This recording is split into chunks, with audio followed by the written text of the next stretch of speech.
Now we'll discuss some important questions, short questions जो 2 mark या 3 mark में पूछ सकते हैं. The first question in our list is what is mean or what is metallic luster? Metallic luster क्या होता है?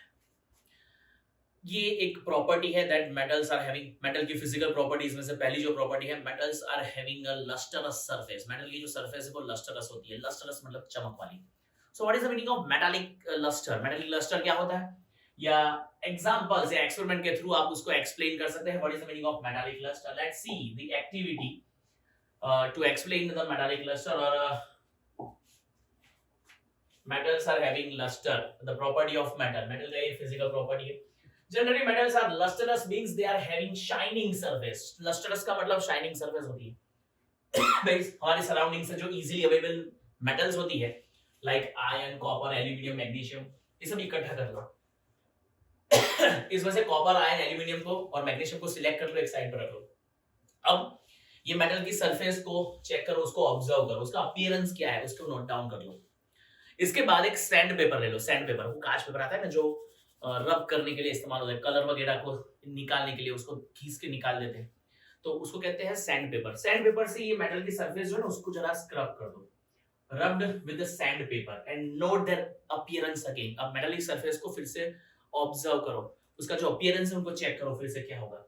अगर आप एक्टिविटी के दौरान देखोगे तो जो मेटल्स हमने सिलेक्ट करी है कॉपर, एल्यूमिनियम, आयरन, मैग्नीशियम, ये इनकी सरफेस को आप सैंड पेपर से क्लीन कर सकते हो. मतलब अगर ये मेटल अपने प्योर स्टेट में है तो उनकी सरफेस जो है वो शाइनी सरफेस हो जाएगी. They are possessing shiny surface. और ये जो शाइनिंग सरफेस है उसको उसका लस्टर कहते हैं. Which is called metallic lustre. वो मेटालिक लस्टर है. What is the conclusion? इसका कंक्लूजन क्या है? ये जो हमने एक्टिविटी परफॉर्म करी, कंक्लूजन एक सिंपल है that metal has a lustrous surface. Simple. He concluded that from this activity that metal possesses a shiny state and it is called a metallic luster. उसी को उसका metallic luster कहते हैं. So ये था explanation about metallic luster. और the first property metals are having shiny surface or lustrous surface. Same questions, metals are having luster using proper activity experiment. Explain. Same property है, same question है, लेकिन ये दो different form में पूछ सकते हैं. What is metallic luster? Explain. And explain metals are having a luster by using activity और experiment. दोनों का आंसर सेम लिख सकते हो. मूविंग फॉरवर्ड, आगे बढ़ते हैं. Metals are hard. Explain with example. Another property that metal is having. Hard. Metals जो है वो जनरली हार्ड होती है, हम जानते हैं. एक्टिविटी का इस्तेमाल करके ये एक्सप्लेन करो दैट मेटल्स आर हार्ड और hardness is one of the property of metal. Metals are hard and it can be explained by following activity or experiment. क्या करें भाई? छोटा सा पीस ले लो आयरन, कॉपर, एल्यूमिनियम और मैग्नीशियम का. ये मेटल्स के छोटे पीस जो है वो इकट्ठा कर लो. Now try to cut them with sharp knives and note your observation. चाकू का इस्तेमाल करके इसको काटने की कोशिश करें और अपने ऑब्जर्वेशंस जो है वो नोट डाउन करें. अगर सोडियम मेटल का पीस अगर आपके हाथ में आ गया तो बहुत ध्यान रखिए. Held with a pair of tongues. Spatula के दो हिस्से से या टंग के दो हिस्से से उसको ठीक से पकड़े. सोडियम को कभी हाथ में डायरेक्ट हाथ में यूज नहीं करना है, नहीं तो आपकी स्किन जो है वो बर्न हो सकती है उसकी वजह से. सोडियम मेटल जो है वो केयर के साथ हैंडल करना चाहिए. उसको पहले ड्राई कर दो between the folds of filter paper. 2 filter paper ले लो, उनके बीच में रख के सोडियम को थोड़ा ड्राई कर दीजिए. ड्राई सोडियम होना चाहिए क्योंकि मॉइस्चर वाला सोडियम जो है वो बर्न हो जाता है. And put on a watch glass. Never take in your hand. उसको अपने हाथ में नहीं रखना है, watch glass में रखें. And then try to cut with the knife. Check your observation. अपने observation note down करो. क्या होगा आपका observation? जो normal copper है, iron है, उनको आप knife से cut नहीं कर सकते, सीजर से cut नहीं कर सकते. लेकिन सोडियम जो है, इनको आप cut कर सकते हो by using knife. क्योंकि ये alkali metal है और alkali metal जो है वो exceptional है. उनकी hardness जो है compare to the normal metals, दूसरे मेटल्स के कंपैरिजन में अल्कली मेटल की हार्डनेस थोड़ी कम हो जाती है. So let's see what are the observations we are having. It can be observed from the above activity that 4 metals like iron, copper, aluminium या magnesium they can be cut very difficulty. उनको बहुत मुश्किल से काट सकते हैं, knife से इतना इजी नहीं है उनका कटना. और ये इंडिकेशन है that they are very hard, that they are very hard. The order of cutting metal is सबसे इजीली इनमें से आयरन कट जाता है, फिर कॉपर, फिर एल्यूमिनियम और मैग्नीशियम. मैग्नीशियम को काटना थोड़ा सबसे ज्यादा डिफिकल्ट है among these all four elements or four metals.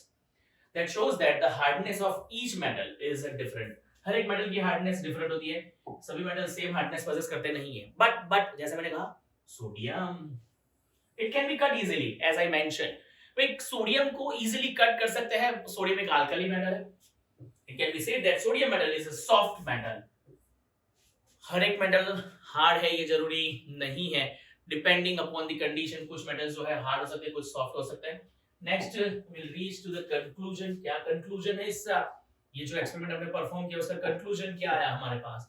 Thus it can be concluded from the whole activity or experiment that metals are generally hard, but hardness of metal is different as per the metal. हर एक metal की hardness अलग अलग होती है depending upon the metal. General case में कहे तो metals are generally hard. तो ये एक और प्रॉपर्टी है दैट मेटल्स आर हैविंग. यहाँ पर भी explain proper example metals hardness and strength in different. Already हमने डिस्कस कर लिया, सेम क्वेश्चन है. The next question is metal possesses property of malleability. Explain with example. Malleability. Malleability is an important property of a metal. Metal की बहुत important property है malleability. What is the malleability? What is the meaning of malleability? Let's see. Metal possesses property of malleability. That means metals can be beaten into the sheets. Metal को पीट के उसमें से पतली sheets बना सकते हैं. जो मेटल की ये शीट्स की फॉर्मेशन होती है उसको उसकी मैलेबिलिटी कहते हैं. This matter can be explain by following activity. अब हम मैलेबिलिटी एक्सप्लेन करने के लिए भी एक एक्टिविटी परफॉर्म करने वाले हैं. अगेन पीस ऑफ जिंक ले लो, आयरन ले लो, लीड ले लो, कॉपर ले लो. Place any one of the metal block of iron and strike it 4 or 5 times with a hammer. एक हैमर से उसको स्ट्राइक करते जाओ. धा. Now observations are noted on the basis of change occurring in metal. Metal में जो change आते हैं उसके ऑब्जर्वेशन नोट डाउन करो. अब आयरन के बदले जिंक रखो, लेड रखो, कॉपर रखो, अलग अलग metal. Clear? Similarly, other such metals are taken and process is repeated and change occurring in the shapes of metal is noted. ये मेटल के शेप्स में क्या चेंज आते हैं, क्या वेरिएशन आता है वो आप नोट करते जाओ. Now observation, ये जो हमने एक्टिविटी परफॉर्म करी है उसका ऑब्जर्वेशन क्या है? It can be observed from the above activity that metals are struck by the hammer. It gets beaten into the sheets.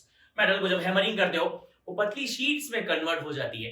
और कोई भी मेटल को बीट करने के बाद मतलब beating the metal and converting into the sheets is called its malleability.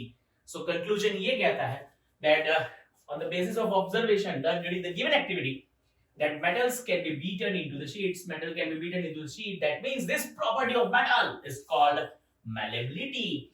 The property of metal is called malleability. Sheeting या sheet formation by beating the metals is called its malleability. जो malleable metals है उसमें gold और silver सबसे ज्यादा malleable metals है. एक experiment तो ये कहता है कि गोल्ड का जो 1 ग्राम है ना, या हम कह सकते हैं कि उसमें से बहुत पतली शीट बन सकती है. उसका एग्जांपल आपने देखा होगा, मिठाइयों पर गोल्ड या सिल्वर का जो पतला शीट लगाते हैं, तो ये उसकी malleability है. Moving forward, describe the experiment that metals can be beaten into the sheets. Same process, same question. Next, metal possesses property of ductility. Another property shown by the metal, ductility. वे कौन सी हमने properties अभी तक discuss करी with experiment number 1. क्या था पहला experiment और पहली प्रॉपर्टी क्या थी? हार्डनेस. मेटल जो है वो हार्ड हो सकती है, कट नहीं कर सकते. उसकी मैलेबिलिटी, उसकी डक्टिलिटी. उसके अलावा कुछ और प्रॉपर्टीज जो है वो हम लिस्ट आउट करते जा रहे हैं one by one. Metals possesses property of ductility. Metals की जो प्रॉपर्टी है वो डक्टाइल प्रॉपर्टी है. अब डक्टिलिटी क्या है? Malleability by hammering the metals to convert into the sheets is called its malleability. Now will discuss ductility. Ductility का मतलब है कि मेटल्स को स्ट्रेच करके उसको खींच के उसमें से तार बनाए जा सकते हैं. तार, wires can be drawn. The ductility of metal can be explained by the following activity. First of all, metals like iron, copper, aluminum, lead taken into the consideration. पे ये ले लो. Now it is tried to find out now it is tried to find out that which metal from above metal is available in a wire form. सोचो कि भाई आपके surrounding में इनमें से कौन सी मेटल ऐसी है जिसमें से वायर बन सकता है. आपने लीड का वायर देखा होगा, एल्यूमिनियम का वायर, कॉपर का वायर, आयरन का वायर देखा है. हाँ, ऑब्जर्वेशन. क्या ऑब्जर्वेशन थे हमारे? It can be observed during the activity that iron, copper, aluminum इनके आयंस, इनके जो वायर्स है वो इजीली अवेलेबल है, आपने इनको देखा होगा, राइट? कंक्लूजन, क्या कंक्लूजन है?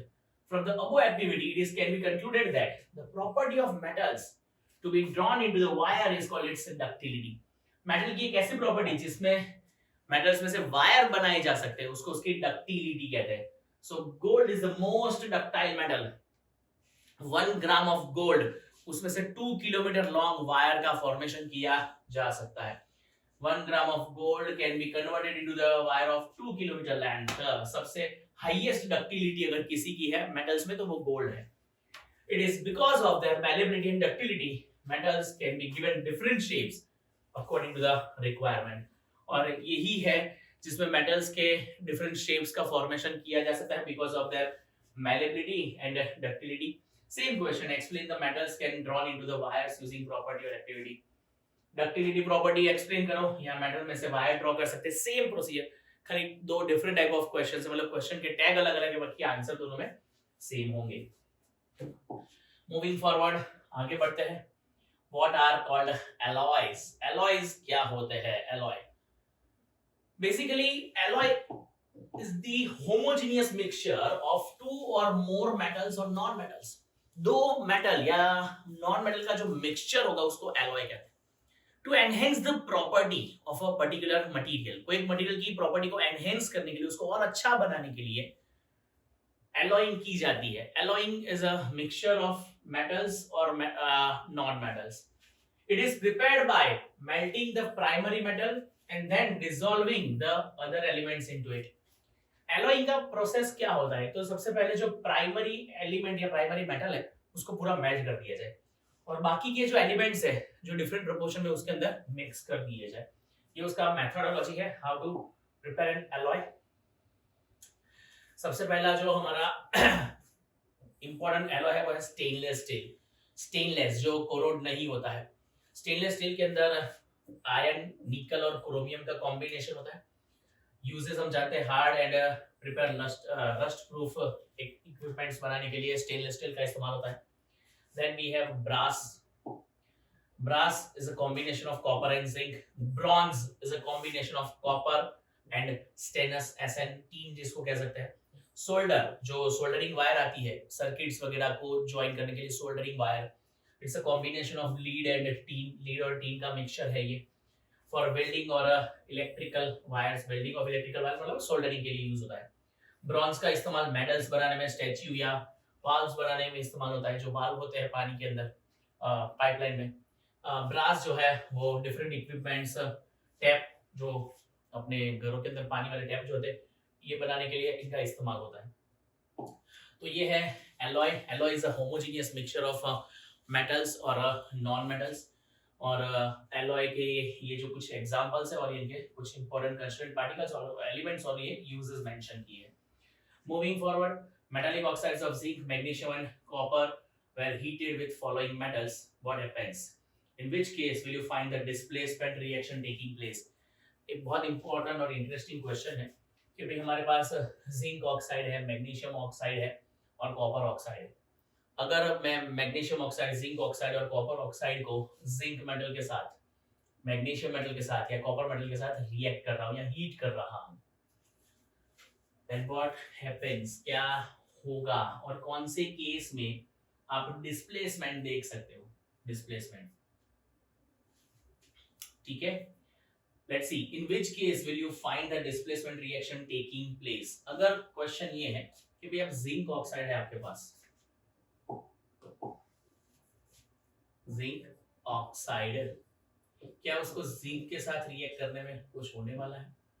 क्या जिंक ऑक्साइड को आप मैग्नीशियम के साथ रिएक्ट करोगे तो कुछ होगा?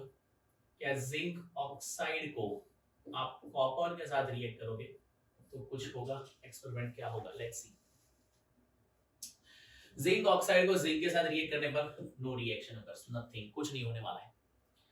लेकिन अगर मैं जिंक ऑक्साइड को मैग्नीशियम मेटल के साथ रिएक्ट करता हूं, देन व्हाट हैपेंस?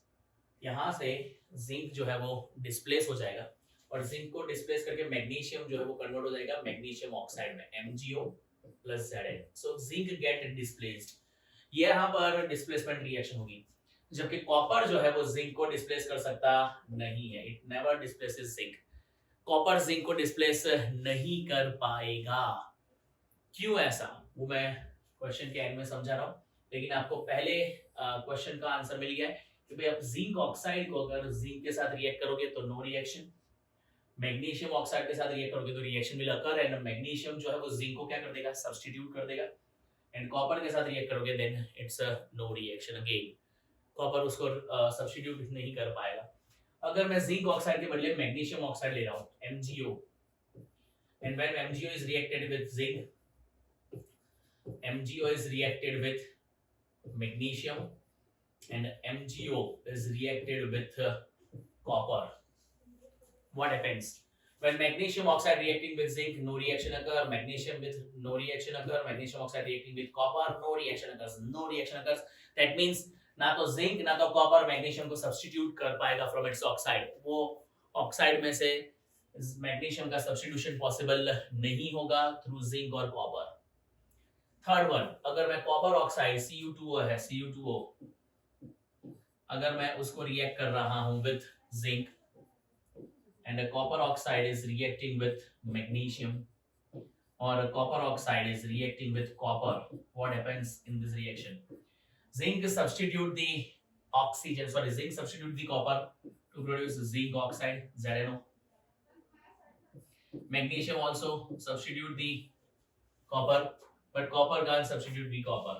यहाँ पर ये रिएक्शन से ये इंडिकेशन मिल रहा है कि ये तीनों मेटल में सबसे हाईएस्ट रिएक्टिविटी जो है वो मैग्नीशियम की है, फिर जिंक की है और फिर कॉपर की है। रिएक्टिविटी सीरीज में जो मेटल में रिएक्टिविटी हाईएस्ट होती है वो बाकी के दोनों मेटल्स को क्या कर सकते हैं, डिस्प्लेस कर सकते हैं। तो magnesium can displace zinc and copper both, zinc can displace only copper but can not displace magnesium. हमने देखा कि जिंक जो है वो कॉपर को डिस्प्लेस कर रहा है लेकिन मैग्नीशियम को डिस्प्लेस नहीं कर रहा है, और magnesium can displace both, zinc can displace only copper, and copper cannot displace any of the metal because copper lies less, or copper has a least reactivity among the given elements in a reactivity series of metals. तो ये था metallic oxide में से कैसे कोई particular element जो है या मेटल जो है वो दूसरे मेटल को सब्स्टिट्यूट कर सकती है। Next, which is the wonder of ancient Indian metallurgy. भाई एंशिएंट इंडियन मेटलर्जी का वंडर क्या है, तो हम जानते हैं हमारे यहाँ पर एक आयरन पिलर है दिल्ली में।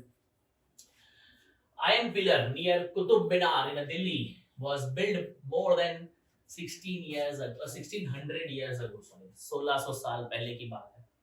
और ये प्रोसेस जो है वो इतनी बेहतर है ये इसके फॉर्मेशन की कि भाई आज तक उसको रस्ट नहीं लगा है, मतलब उसका प्रिवेंशन है फ्रॉम रस्टिंग, और रेजिस्टेंस जो है वो इम्पेकेबल है, और बहुत से साइंटिस्ट जो है वो इसको बहुत सी बार एग्जामिन कर चुके हैं। और ये जो आयरन पिलर है वो 8 मीटर हाइट और 6 टन मतलब ऑलमोस्ट 6000 kg का है, बट स्टिल उसका कोरोजन जो है वो अभी तक हुआ नहीं है। ये थ्रू आउट इतने सालों से नेकेड खड़ा हुआ है, ऊपर कोई कवरिंग नहीं है, कुछ प्रोटेक्शन नहीं है, स्टिल उसका कोरोजन जो है नहीं हुआ है।